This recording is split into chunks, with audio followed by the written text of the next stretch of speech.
প্রতি 1 লক্ষ দেশবাসীর জন্য ক্রিটিক্যাল কেয়ার বেডের সংখ্যা 1.7।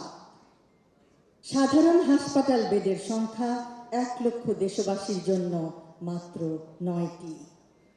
64 জেলার মধ্যে 38টি জেলায় স্থানীয় হাসপাতালে কোনো ক্রিটিক্যাল কেয়ার বা নিবিড় পরিচর্যা কেন্দ্র নেই।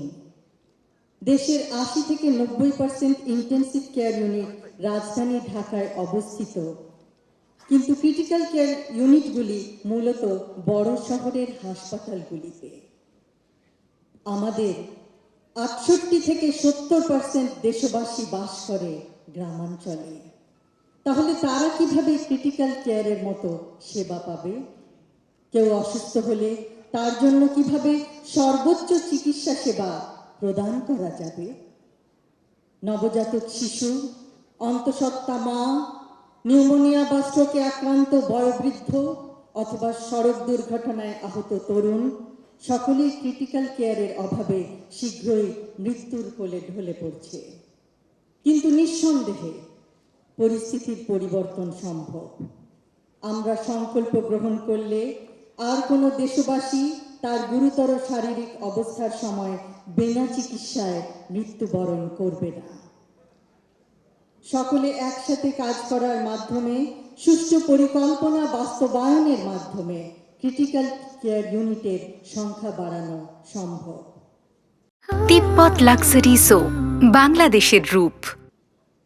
ক্রিটিক্যাল কেয়ার ইউনিট কম থাকায় কিছু ক্ষেত্রে চিকিৎসকবৃন্দ নিরুপায় হয়ে পড়েন। উপরন্তু দেশে স্পেশালিস্ট ইন্টেন্সিভিস্টের সংখ্যা কম। অ্যানেস্থেটিস্ট, কার্ডিওলজিস্ট, নিউরোলজিস্ট অনেক ক্ষেত্রে ক্রিটিক্যাল কেয়ারের দায়িত্বে থাকেন।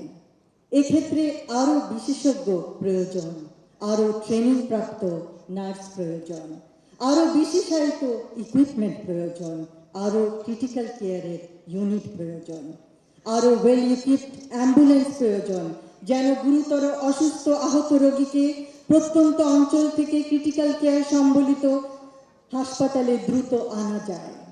শুধুমাত্র তাহলে আমরা আরও বেশি সংখ্যক রোগীকে ক্রিটিক্যাল কেয়ার ইউনিটে চিকিৎসা প্রদান করতে পারব। দেশ হিসেবে আমরা জনসংখ্যায় বিশাল, কিন্তু সামর্থ্য সীমিত। তবুও এই বাস্তবতায় সঠিক পথ বের করতে হবে গুরুতর আহত অথবা গুরুতর অসুস্থ রোগীদের চিকিৎসা প্রদান করার জন্য। দূরত্ব ও যানবাহন আরেকটি বিরাট অন্তরায়। অ্যাম্বুলেন্স সুষ্ঠুভাবে প্রস্তুত না থাকলে তা বরং রোগীদের জীবনের ঝুঁকি বাড়াবে। প্রত্যন্ত গ্রামাঞ্চলে ক্রিটিক্যাল কেয়ার প্রদান করতে না পারলেও অন্তত প্রপারলি ইকুইপড অ্যাম্বুলেন্স দ্বারা রোগীদের সদর হাসপাতালে আনা যায়। সদর হাসপাতালগুলিতে ক্রিটিক্যাল কেয়ার ইউনিট নিশ্চিত করা হলে নিশ্চয়ই পরিস্থিতির উন্নতি সম্ভব।